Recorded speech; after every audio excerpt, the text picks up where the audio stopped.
Hey, I'd like to welcome you to another episode of the Mission Matters Business Podcast, your source for all things business. My name is Adam Torres. You can follow me on Instagram at AskAdamTorres. Keep up with my book releases, book tour schedule, signings, all that other good stuff. Always love to connect with you there. And as always, if you'd like to apply to become a co-author of one of my upcoming books, just head on over to the website, missionmatters.com, and click on Become an Author to apply. All right, today I have Roger Mader on the line. He's managing partner over at AMPERSAND. Roger, welcome to the show. Thank you, Adam. It's a pleasure to be here. All right, so excited to get into today's topic with you. So purposeful leadership. But before we do that, I'd like to go a little bit further into what you're doing over at AMPERSAND. Tell us a little bit more about your firm, please. Oh, thanks, Adam. Well, AMPERSAND is a consultancy. We advise typically large companies in growth strategy, although we also both advise and take investments in startups. We use a tagline that says that we help big companies act small and small companies get big. And it really is born of the innovation work that we've done using design methods in order to help discover unmet needs in the marketplace and create new offerings that would otherwise be difficult for large established organizations to do. Bigger the organization is, the more that they've reinvested in the assets that they have and the competencies they have. And that naturally excludes a lot of opportunities that they're not either open to because the blinders are just down and they're focused on what they're doing, or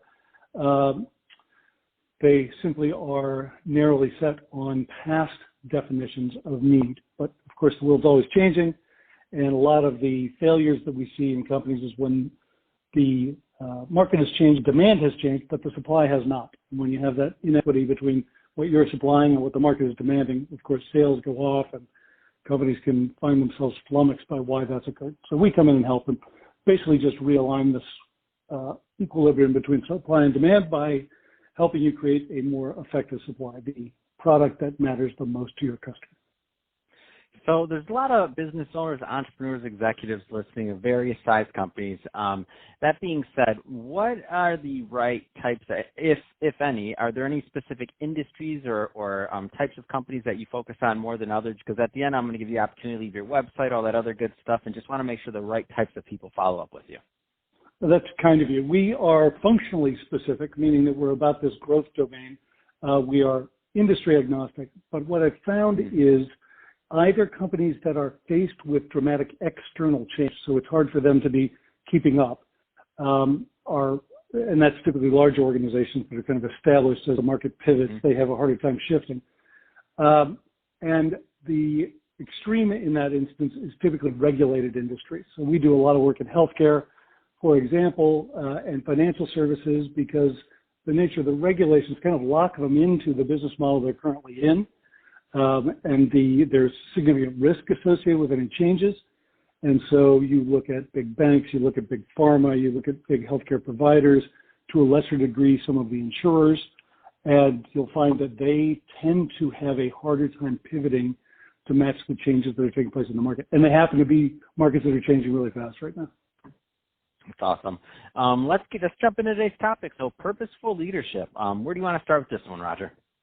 Well, it's become an increasingly important area of opportunity for companies to think about why they exist and declare, in sort of no uncertain terms, the social benefit of their company. In other words, tell the world why it matters that your company exists. If you exist based on the 1980s model of simply increasing shareholder value, which was a flawed thesis, there's certainly great merit in growth and profit. So don't get me wrong. I'm not suggesting something that's uneconomic. What I'm saying is that shareholders are only one, or owners are only one of the constituencies that you're serving. First and foremost, you obviously have to have a valuable proposition to your customers. And what we've seen over and over again are large companies who, in biasing for short-term returns to shareholders, do things that compromise their ability to serve their customers.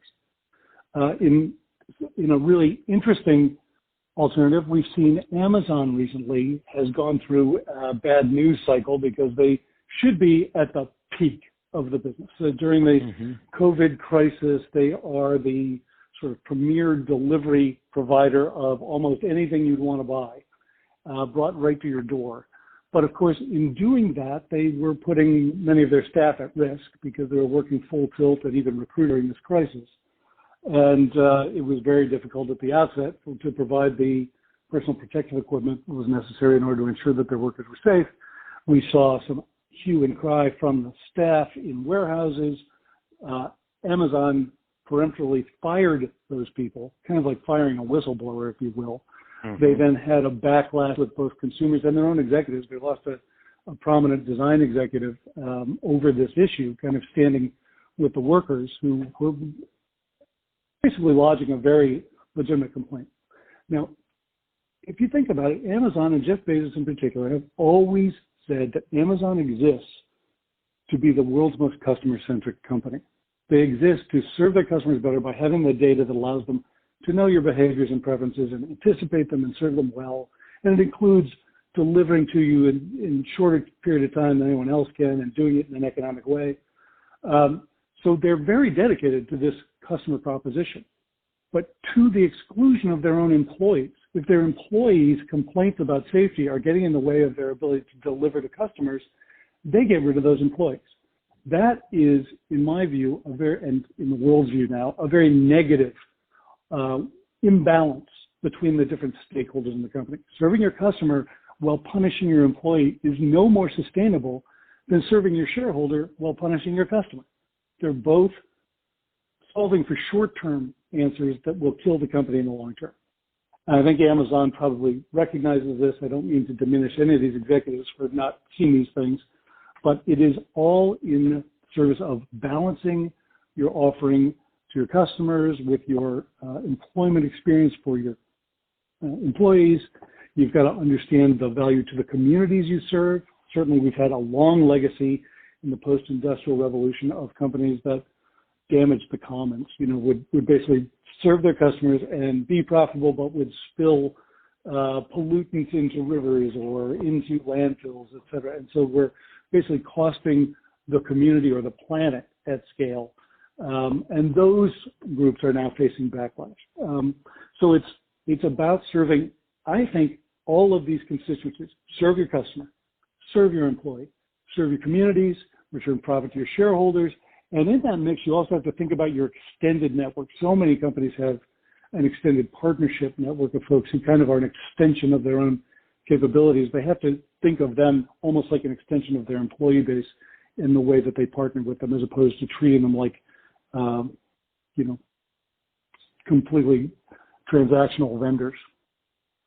Yeah, it's changed a lot. And the things like culture have even, culture of your suppliers, culture of people you're doing business with, like all of these things now fit into your ultimate experience for the entire supply chain that you just mentioned, whether it's your employee, whether it's your end customer, all of it. Like even the culture piece has just become so important. And now you're also thinking about the end of where your product ends up. It's not even just the cycle of getting, if you're electronics, it's not just the cycle of where you're, delivering it to your client. Now you have to also think about how those products move forward in the overall ecosystem, even beyond that, and how it's going to affect the world in general. It's become pretty complex.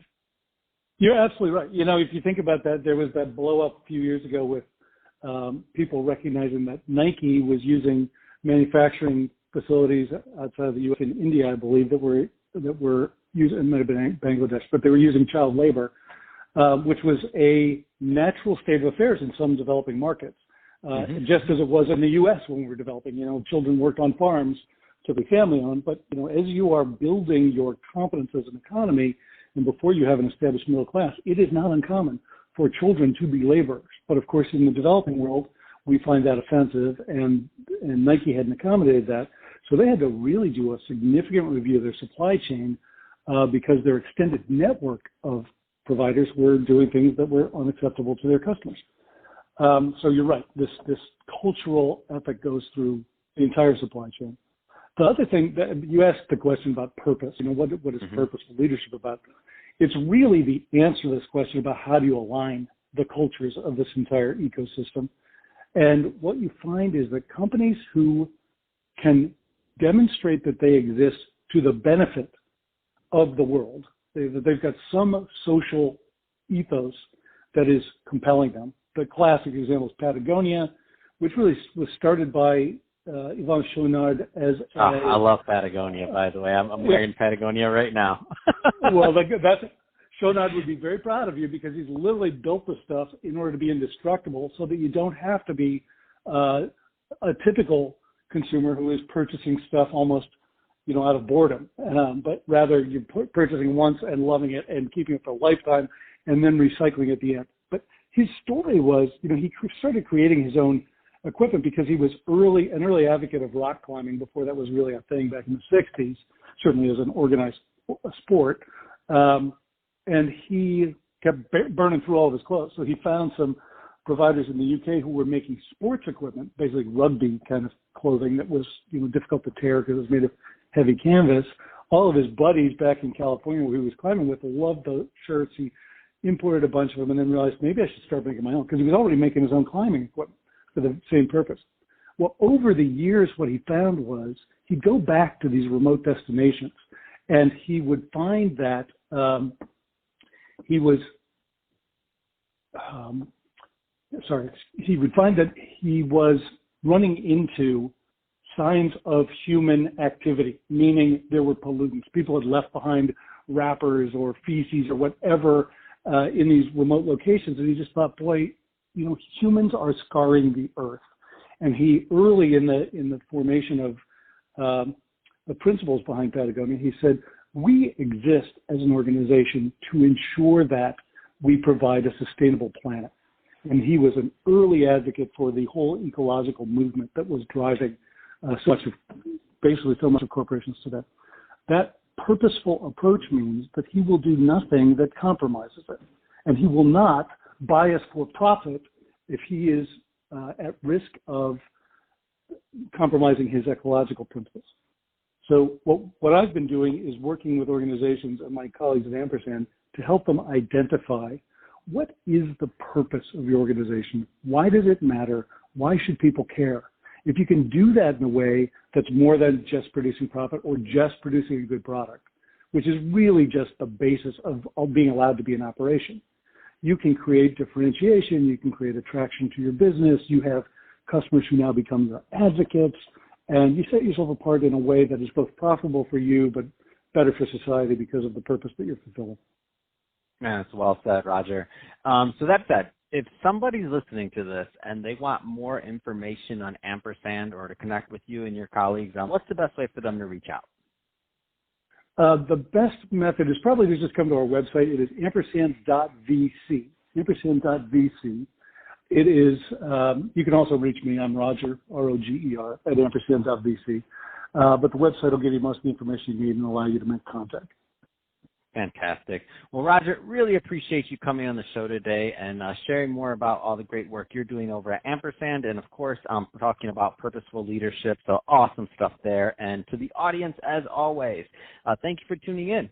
Hope you got a lot of value out of this. If you did, don't forget to subscribe to the podcast, leave me a review on the Apple iTunes Store. And if you're watching this on our YouTube channel, Mission Matters Business, definitely give us a subscribe there, but also leave us some comments in the video. Love to know what kind of projects and things that you're working on. And Roger, thanks again for coming on the show. Great pleasure, Adam. Thank you for hosting.